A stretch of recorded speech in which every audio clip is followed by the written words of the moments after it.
Okie dokie. It seems that every culture has their Bigfoot story. In Japan, it's the Hibagon, and unlike mythical beings whose stories are more like fairy tales or folk tales, the Hibagon's history is relatively recent and based on encounters that had happened in the 1970s. Described as a large ape-like creature with black hair, red eyes, and a somewhat human-like face, the Hibagon has drawn inevitable comparisons to the infamous Bigfoot of North American lore. Despite its modern origins, the Hibagon has carved out a unique niche within cryptozoological discussions. But what sets the Hibagon apart isn't just its physical description, it's the variety and consistency of accounts from credible witnesses.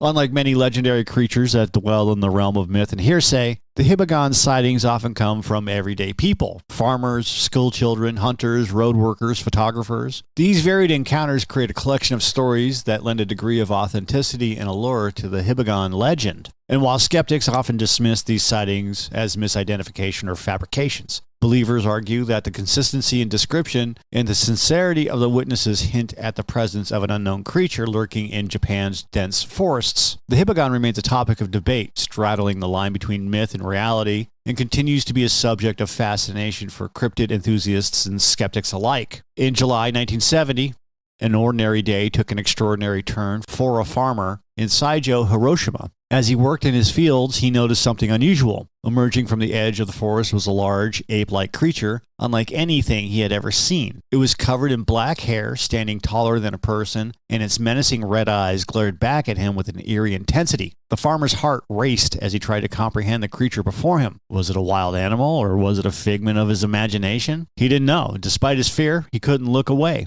Mesmerized by this unexpected visitor, the encounter was brief, but the memory of those red eyes and the creature's sheer size was etched into his mind. When he shared his story with the locals, reactions ranged from skepticism to alarm. Descriptions of the Hibagons began circulating rapidly throughout the community, which sparked a mix of fear and curiosity. People debated over what the farmer had seen, with some convinced it was a genuine encounter and others writing it off as a wild tale. Little did they know, the initial sighting was just the beginning of a series of strange and captivating reports about this mysterious creature. A few weeks later, on a warm August afternoon, a group of children in Saijin, again Hiroshima, had their own extraordinary encounter. And while playing near their elementary school, the children claimed to have seen a creature unlike anything they'd ever seen. It was about 1.5 meters tall, covered in thick, shaggy hair, long arms that nearly reached the ground, and its face, they insisted, was a startling mix of human and gorilla-like features. The children's encounters are strikingly consistent. Each described the creature with the same vivid detail: dark fur, strange combination of simian and human characteristics, and it moved awkwardly yet purposefully on two legs. These shared descriptions made it difficult for the parents and teachers to dismiss the sightings as just imagination or collective mischief. The children were frightened and bewildered, and they reported their experience to the adults, who were initially skeptical. But the palpable fear and sincerity in their stories led to the adults to take these accounts seriously. After all, it wasn't just one child making an extraordinary claim. It was a whole group of them, and each of them provided details that corroborated what they saw. The elementary school encounter added to the growing body of the Hibagon sightings in the region. It provided a chilling affirmation that something, unexplained, was prowling the forest of Saijo, capturing the attention of locals and stirring the pot of mystery that surrounded this enigmatic cryptid. The legend of the Hibagon was steadily gaining traction, and these children's tales would soon be part of the rich collection of encounters that kept the fascination alive. Haru Matsutani was a seasoned hunter and was accustomed to the serene yet challenging forests near Mount Hiba, and he had an encounter that would also forever change his life. Again, in the early 70s, during a routine deer tracking expedition, Matsutani noticed a particular movement through his rifle scope. What he saw shocked him. Standing upright like a human was a creature unlike any other he had seen in his years of hunting. The Hibagon, as it would come to be known, had long, shaggy hair that seemed to blend into the thick foliage. Its nose was flat, contrasting starkly with its wild appearance, and its reddish eyes glowed with an unsettling intensity. It was an encounter that seemed almost surreal, yet Matsutani knew he was not imagining things. Despite being a seasoned hunter, with his finger already on the trigger, Matsutani found himself lowering his rifle. Something about the creature's gaze, a combination of curiosity and a deep, almost human-like intelligence, struck him. He felt an inexplicable connection to the mysterious being, a shared moment of understanding that transcended the usual hunter-prey relationship. the Hibagon stood there, seemingly unfazed, and then turned and vanished into the dense undergrowth. This left Matsutani thinking about what he had just witnessed. The encounter left a lasting impression. He never took the shot, but in that fleeting moment, he became one of the key witnesses to a growing legend. 2 years later, in the same region, a group of workers experienced what would become one of the most famous Hibagon sightings. These men were in the midst of constructing a forest road when they suddenly spotted a large figure emerging from the dense woods. As the creature ambled across the road in front of them, they couldn't believe their eyes. The Hibagon, as they described, moved on 2 legs with an upright gait, much like a human, but its appearance, again, was far from ordinary, covered in dark, shaggy hair, and standing taller than an average man. It left deep, sizable footprints in the soft earth. The workers watched in stunned silence as the creature disappeared back into the forest, the profound stillness of the moment punctuated only by their rapid heartbeats. But what sets this encounter apart was the physical evidence that was left behind. The workers' detailed descriptions paired with the large footprints embedded in the soil fueled farther intrigue and investigation. The impressions in the ground were measured and documented, which added a new layer of credibility and curiosity to the Hibagon's legend. The sighting not only captivated the local community, it also drew the attention of researchers and enthusiasts eager to encounter more about Japan's mysterious cryptid. In 1974, driven by the wave of Hibagon sightings, local officials and a group of dedicated volunteers organized a formal search expedition to uncover the truth about this elusive creature. Armed with cameras, nets, tranquilizer guns, they ventured deep into the forest of Mount Hiba, hoping to capture definitive proof of the Hibagon's existence. The search party combed through the dense foliage and documented their findings. They discovered broken branches high up in the trees as if something large and powerful had recently passed through. On the forest floor, large footprints, bigger than any humans, were found embedded in the soft earth, adding to the growing body of tantalizing evidence. Though they never managed to encounter the creature itself, the expedition was far from uneventful. Members reported hearing eerie, guttural noises that seemed to follow them as they moved deeper into the woods. Some even claimed to spot fleeting shadows darting between the trees just out of clear sight. These mysterious experiences only heightened the intrigue surrounding the Hibagon. Each eerie noise, each fleeting shadow, seemed to whisper about a creature that defied the boundaries of the natural world. Though the expedition concluded without a definitive sighting, the accounts and evidence brought back by those who ventured into the wild made sure the legend of the Hibagon grew even stronger.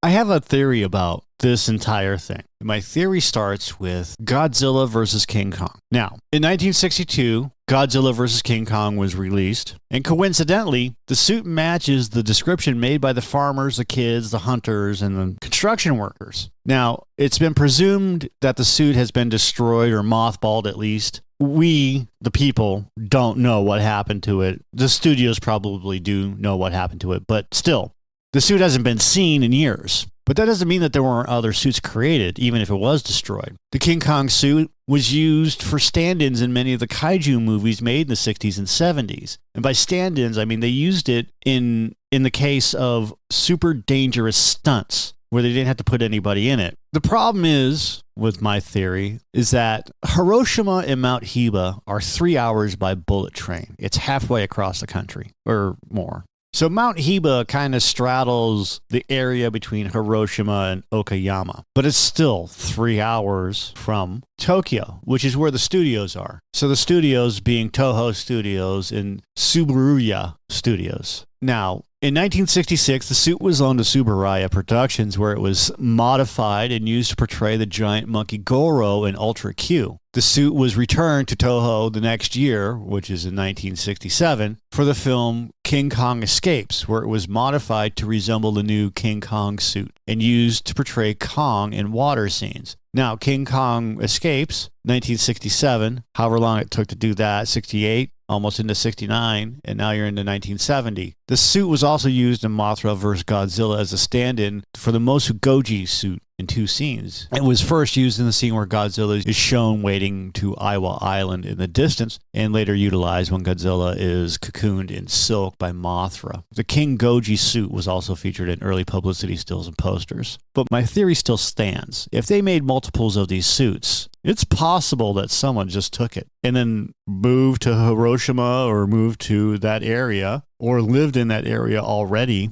and was screwing around and decided to do the Bigfoot thing. Just to add to this conspiracy, so the Patterson-Gimlin film was released. The footage was shot in 1967 in Northern California and has been subjected to many attempts to authenticate and debunk it. We know that. It's the Bigfoot film. It's a good dude walking across, or the Bigfoot walking across, or however you want to believe it. This wooded area stops and looks right at the camera and then continues on, which when you go back and listen, if you do, to what happened to the construction workers and they saw this Hibagon walk across, stop, turn, and look at the construction workers and then continue on. The footage for the Patterson-Gimlin film was filmed in Bluff Creek. Roger Patterson and Bob Gimlin maintained the right to the end that the creature on the film was real. Unfortunately, Patterson died of cancer in 1972. Gimlin has always denied being involved in any part of a hoax, and Gimlin mostly avoided publicity discussing the subject from at least the early 70s until about 2005.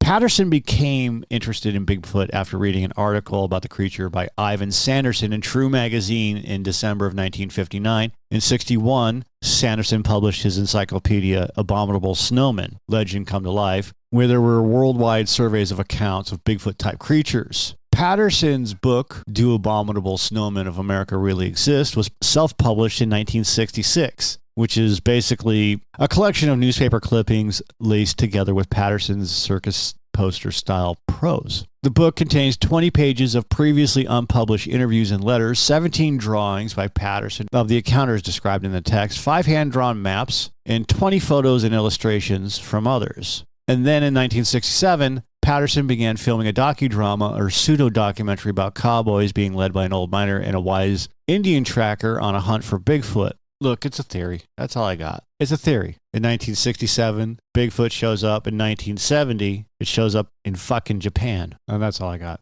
Anyways, that's my conspiracy theory, is that someone stole one of these gorilla suits and wanted to do a Japanese version of Bigfoot in a very similar location to the area in Northern California. Willow Creek is, Arcata, which is Northern California. In that area, which is heavily forested, and they wanted to recreate it, but either forgot the camera or were just jerking around and trying to get people to take pictures so that they could authenticate it, that it wasn't just someone that randomly set up a camera and all of a sudden, hey, there's this Bigfoot guy walking through. So they set up shop in Hiroshima or Mount Hiba, and from 1970 through 1974, just kind of putzed around and threw on the monkey suit when they needed to if there were people around, just to scare the piss out of them. Anyways, that's all I got. See ya. If you like it, hit that subscribe button for us. If you don't like it, that's okay too.